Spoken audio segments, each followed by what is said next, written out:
For every adventure, the podcast that dives deep into everything outdoor. What a fun recording today. We had Iana Strydom in studio, travel influencer. So many cool tales and stories of her ventures into the beautiful South Africa. Yeah, and she gives quite a few tips as well and some of the products that she believes in. So if you're still looking for that travel experience, maybe you can get some ideas here. Yes. For every adventure. An outdoor podcast experience brought to you by Outdoor Warehouse. Hey, and welcome to the podcast. My name is Kyle. There's Chanel. That makes this For Every Adventure. For every adventure. Hi, Kyle. Yes, how are you? Good. And excited for today's episode.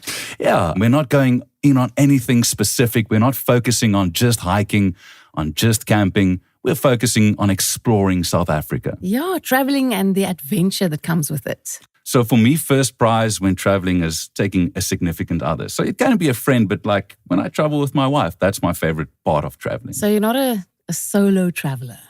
Can be, but then you need good music. And that's an essential. Yes. It's so essential. Yeah. You need a good sound system in your car and you need the perfect playlist. Okay. I quite like doing my own thing, hey? Really? Yeah, the Lone Ranger on the road. Okay. Yeah, I think when you go for so many kilometers, it's nice to have someone to chat to, and a co-pilot on the road is very important. Of course. Yeah, definitely. Carl, so for me, it's always a toss-up. Do you go back and sort of revisit what you've seen and you loved? Or, do you go and explore something new? Are there any places that you really want to go back to or would like to see in future? So many places. There's this one town, Prince Albert, that I really fell in love with. Okay. And I stayed in the hotel. And funny thing is, like a year later, someone told me, but that's a haunted hotel. And I was like, why didn't anyone tell me this is a haunted hotel? I want to see a ghost. I want to go back and see the ghost. So I want to go back and see if the ghost is going to knock on the door, but that never happened. Take your wife. I'm going to take the wife. I wanted to on the honeymoon. We went to Nyasna and I wanted to do a very round trip to maybe go to Prince Albert and just show her how beautiful it is there, but never got the opportunity. And there's really a lot of places where you know this is a beautiful, like Golfinia. I was there for the Vleisfees a lot. You enjoyed Golfinia? I enjoyed Golfinia, Okay. yeah. I think I enjoy the smaller towns where the community amongst each other, they would like organize a landbouwskou or something. And it's very small and compact, but it's always the nicest people. Okay. Yeah, and the braaivleis in Golfinia is also Oh, there we go. very nice. Shout out to the Vleisfees.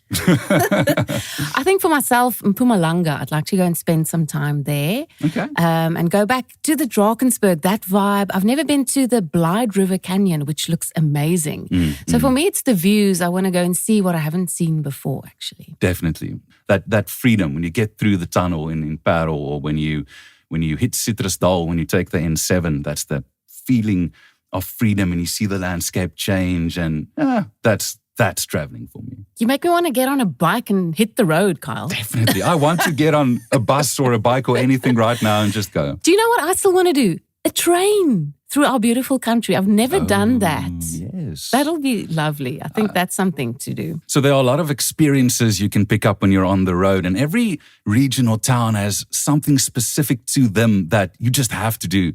And one of those is the Kangu Grotte. I didn't do that whole squash yourself through a little hole part. I did. It is incredibly scary, but it's such a great experience when you walk into it and this big empty cave, and you're like, wow, imagine being the first person to discover this. And we go on the longer trail. I think you call it the Devil's Post Box or something like that, where you don't know where the other side, where the ground is. You just put your feet through and sort of hope for the best and that you don't get stuck. That's a lot of fun. I would definitely revisit that. And if you go garden route, something on my bucket list is bungee jumping. I really want to do that.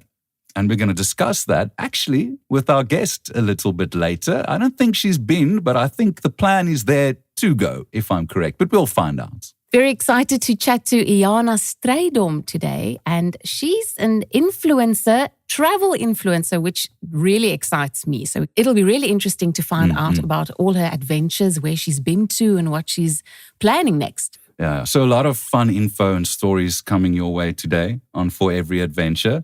Let's take a break and climb in. The outdoor life is for everyone. And our clothes are too. It's made to last in the sun, wind and weather. Whether you're fishing, hiking, camping or going to work.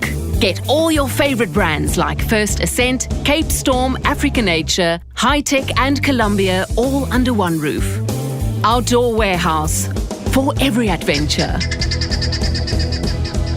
Also shop online. For Every Adventure podcast, bringing you all the tips and tricks for your next adventure. Iana Strydom is here, and it being Women's Day, it's so fitting because Iana is our first female guest here on For Every Adventure. Welcome, Iana. Thank you so much for having me. I'm so excited. You are an experienced traveler. It's something you do as your job, right? Yes, you can say that. Okay, so The dream. It is the dream. It looks like the dream, but there's a lot of planning that goes into it. And Exactly. And like we mentioned, it is a lot of work. So there has to be a passion for it. So where did this love for the outdoors and traveling come from? My parents actually exposed me to the outdoors and adventure since I was little. Okay. So I think that's where my love for the outdoors actually started. So when I went to university, I became a lot more independent. And so I started traveling on my own and with friends who also love the outdoors and traveling. Okay. And that's just how my love for travel and outdoors started. We started traveling to Mpumalanga, the Lowveld. We went to the Drakensberg. I did my first hike in the Drakensberg. And I just fell in love with traveling more and more. And, you know, always like I shared my lifestyle on my Instagram. I posted outdoors, adventure, because that's who I am. That's what I enjoy.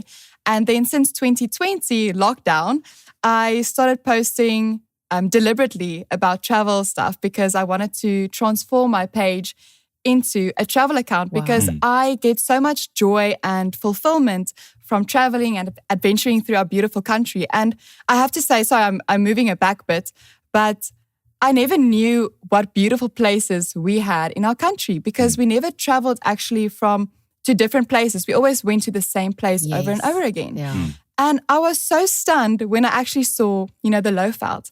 I didn't know about these beautiful places. And just so everything moved and grew and I wanted to share my joy to other people. I wanted them to have the same experience that I get. And that's why I want to inspire people to travel around our beautiful country and get that fulfillment and joy. Exactly. I remember seeing the Picturesque Pass for the first time going to the Northern Cape. That's such a beautiful view. And if you're there at the right time of the year, all the flowers you get to see, and there's such a massive variety of different sights you get to experience. It's green and then it's just desert and then it's big mountains. I've never been to KwaZulu-Natal. I was there I went to Durban once to get on a cruise ship, but never explored. So that's actually, for me, a bucket list, Drakensberg. But it's very true what you're saying, because I think growing up, we were also so focused on going overseas and, going to Europe or America and whatever. And we don't realize we've got all the beauty right here. Like people travel from so far to just come and see our beautiful country. And it's vast. Like there's so much and so many different areas that you can explore. And that's the sad part, that not a lot of people knows what's in our country. And I've seen a quote, I can't remember exactly what it is, but it said that South Africa is one country, but there's actually the whole world is in South Africa. Yes. There's something of everything. You've got the desert, you've got the Kalahari, you've got the tropical feel in KwaZulu-Natal, you've got the Bushveld, you've got Cape Town. There's something of everything. I'm interested in, the challenges, like the hows of all of this, because I can hear now that it's like predestined for you to be doing this. But then how did it go to you being an influencer with so many followers? I mean, surely because it's travel, it takes finances and you had to sort of somehow take the risk financially as well. So how did that work? Yeah, so it's actually a lot. So firstly, Outdoor Warehouse was actually the first brand that I reached out to, and they were willing to take a chance on me when I was still very, very small, before my first reel went viral. And that's awesome when you have a brand that backs you. Yeah. With a first reel, you can't only have a first reel that goes viral and then you don't do anything. So you have to stay consistent, continue creating, continue traveling, and continue building on your platform and getting a community that supports you as well. And so I don't like traveling alone. So I always had a partner with me that travels. And so we split the costs. And then I started out doing trade exchanges. So you message a Airbnb or a hotel or a lodge and you're like, can I please come stay here for 2 nights? And in exchange for that, we'll promote you on our Instagram pages and we'll give you some content. And that's how it started to make the travels affordable and still be able to create content for myself. And now you also have a brand that backs you. And with that in combination, that is how you just continue building. My skills at that point wasn't a lot. So I was still okay with it doing trade exchanges. With all these things, definitely you must have a few good stories for us, like a memorable event, good or bad. I have so many, but the first one that pops into my mind is when I did a 6-day hike in the Drakensberg in 2021 in the middle of winter. Oh, fun. It was so fun. Oh, it was cold. Oh my word, I can't even explain. And that was not the first time.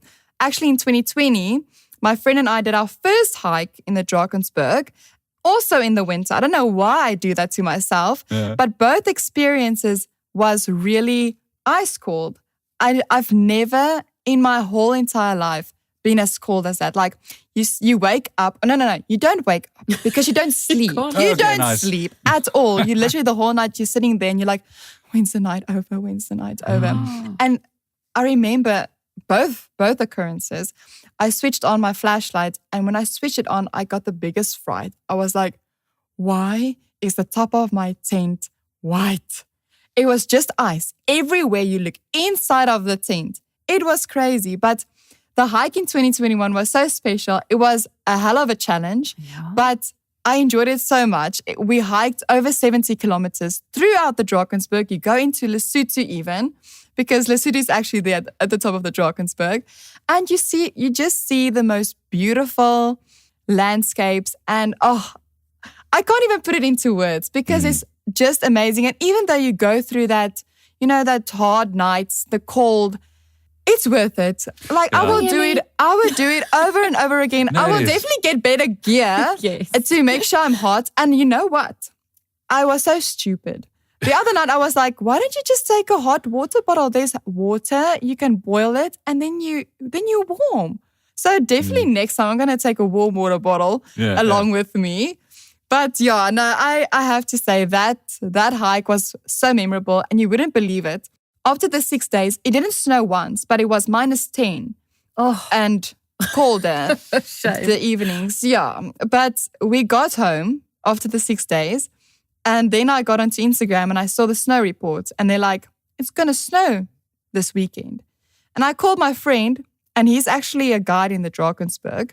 And he was with me on the 6-day hike. Okay. And I told him, listen, did you see the forecast? And he's like, yeah, I did. I'm like, are we going to go back? And he's like, yes. So really? I picked him up a week after we came back from the 6-day hike. And we drove all the way back to the Drakensberg to go catch the snow. Because I've never seen snow in South Africa. Actually, never seen real snow. Okay. And we drove up to Witsisuk, and as we drove up, I started seeing the snowflakes, and I'm like, oh, it's snowing. If that isn't proof that the hard parts are worth it for the good parts, then there isn't proof. Exactly. Yeah. And as we got higher up, we just started seeing more snow, and it already started snowing a lot. On the trees, it was white. The snow was already like thick. And we paid our permits, and up we went. But it was snowing. Some people didn't even go up because the path where you drive up was frozen. So it was actually a little bit dangerous to drive it because you can really slide. And I was a little bit scared because the man who drove, he had a Land Rover and he went. I was so scared, but we got there safely. And eventually we hiked up. We got there, we put up tent, but it was already like ankle deep. But I have to say that was one of my best experiences in the Drakensberg. And that was the time that I was the warmest. Okay, in the snow. In the snow. It's because the snow keeps heat That's in. true, yes. But now the thing is, we didn't know how much it was actually going to snow. And so the first night we went in, the second morning we woke up, it was still snowing. And now it was knee deep. And we enjoyed the whole day. We built a snowman. I have to say, that was one of my favorite experiences in the Drakensberg. Oh, wow. And we just played in the snow. I made a snow angel. We we took actually the most beautiful photos. And we watched a movie. What I did you is... watch Frozen? That would have been... You know what? I never thought of that. We actually watched Kissing Booth, but I think Frozen would have been much better. Yeah. Do you want to build a snowman? But anyway, so the next morning... Okay, so that night we went to bed.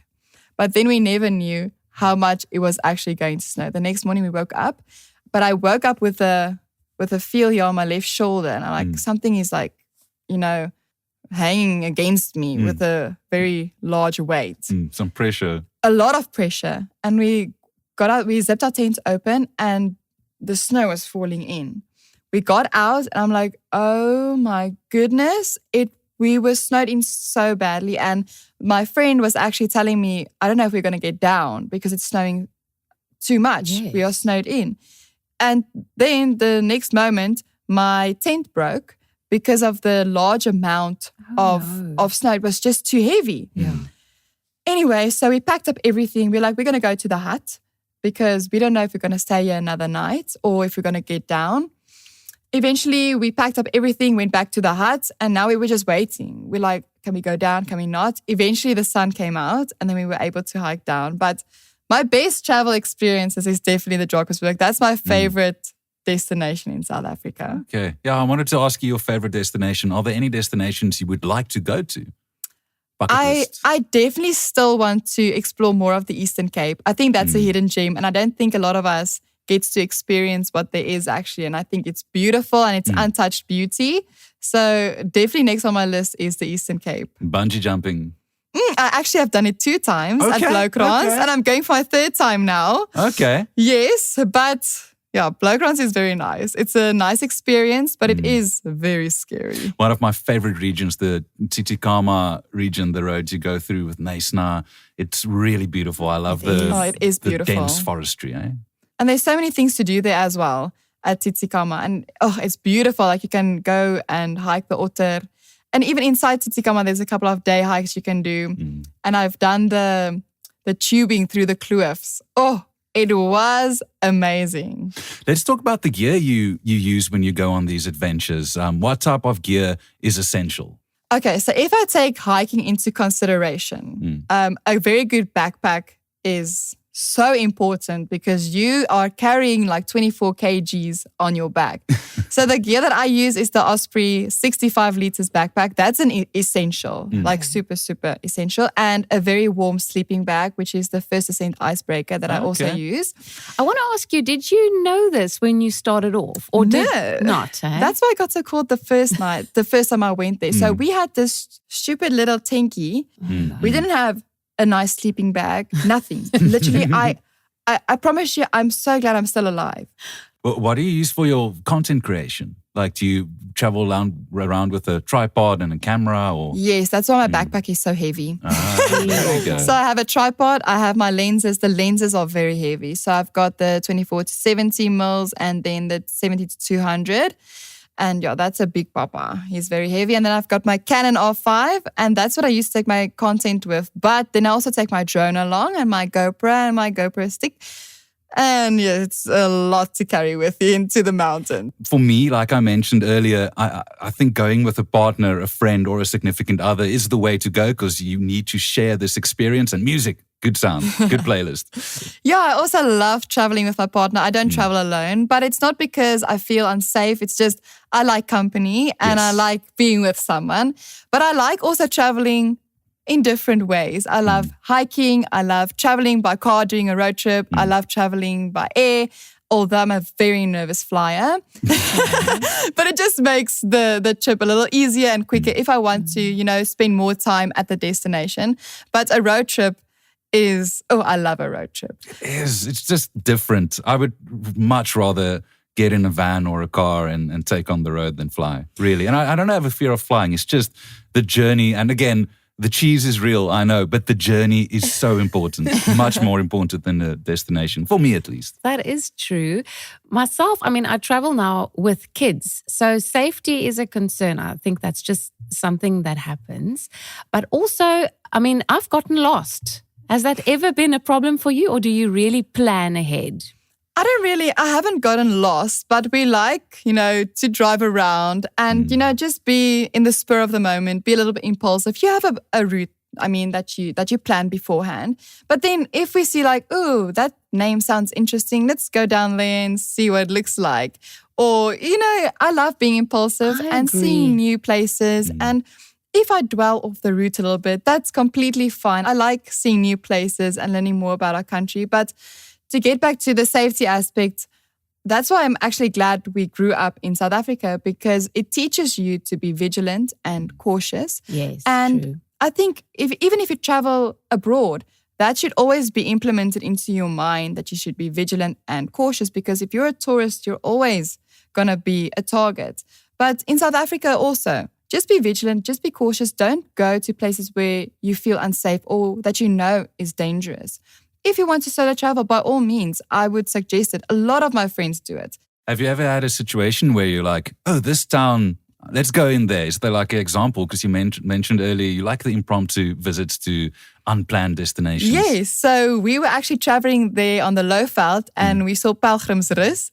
And we took a left turn and we went to Pelgrimsrus and we stayed there for the night in the hotel. Nice. But it was very impulsive. But that hotel also has ghosts. I feel like there's an episode brewing here. I think there might be. But I like that you must always leave that little bit of space for the magic to happen. Right? Absolutely. And we always travel with our gear and the tent is always in the car. And sometimes we're just like, okay, but let's just camp here.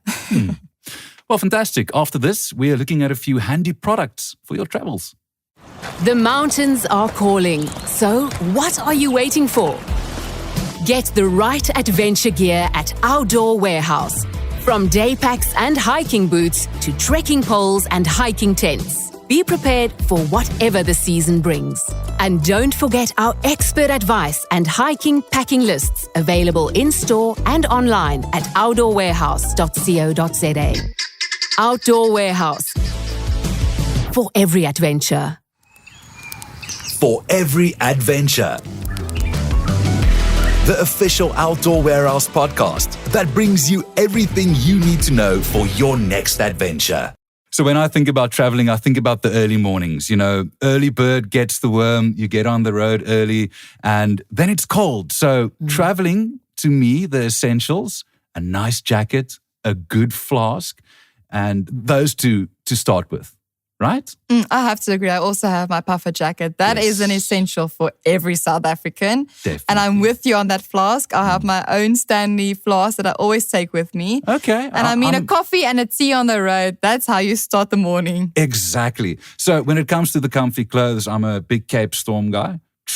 Yeah, I can see you the whole time. You have the First Ascent as well. I indeed have the First Ascent puffer jacket, and I've actually got me a men's jacket from the First Ascent range as well.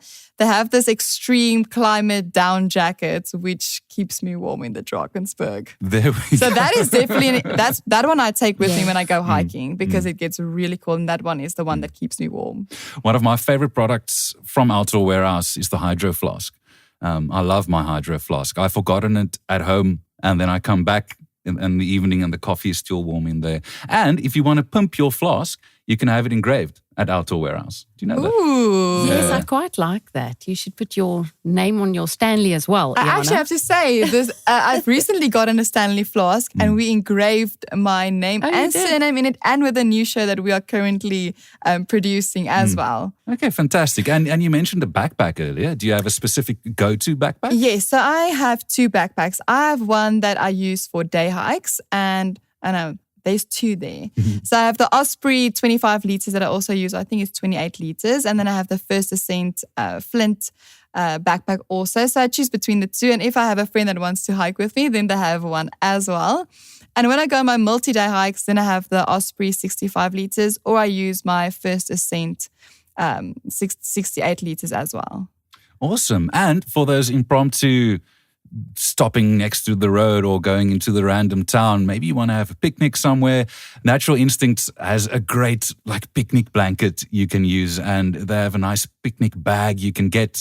So I would recommend those as well. Yes, definitely. I must say, you were asking what's first on the list, the non-negotiables, and snacks I'll pack the snacks first. Pack the snacks first. So I suppose you got a plan because you can't really take that much. But I'm thinking that, if you've got the right backpack, you've got all your compartments too. Yes, and actually Outdoor Warehouse also has a couple of freeze-dried meals that they sell. So I get my Forever Fresh or Backcountry freeze-dried meals from Outdoor Warehouse, and I take that with me on my hikes. Okay. And that's actually very nice. It's delicious meals, so you eat very nicely in the mountains. You can get all these products at any Outdoor Warehouse, obviously, but go to the website. They've got a great search function. So if you maybe heard something we discussed, search Natural Instincts and Outdoor Warehouse will show you all the products available. You can search by category. So outdoorwarehouse.co.za. What a fun episode. Thank you, Iana. We learned a lot about what you do, and we wish we could do it too. I would love to travel a bit more. And good luck on your travels. Oh, thank you. And thank you so much for having me. Maybe you guys should join me for a travel sometime. I would love to. A Drakensberg snow expedition? The snake's on its way. For that one, I think I'll follow you on Instagram. Yes. You're going to miss out. Yes. It's not that cold. What's your Instagram handle? It's at Wander with Iana. I usually say Wander because it's not Wander with an O, Okay. it's Wander with an A. Okay. Wonder with Iana. With Iana, yes. There you go. Go check it out. And follow us too. Spotify, Apple. We drop a new episode every 2 weeks. And we love you joining us on our adventures. Yeah, and don't miss our next episode for more adventure stories with Outdoor Warehouse. Thanks very much, Iana. Thank you. Happy Women's Day. Join the For Every Adventure podcast as we explore the great outdoors.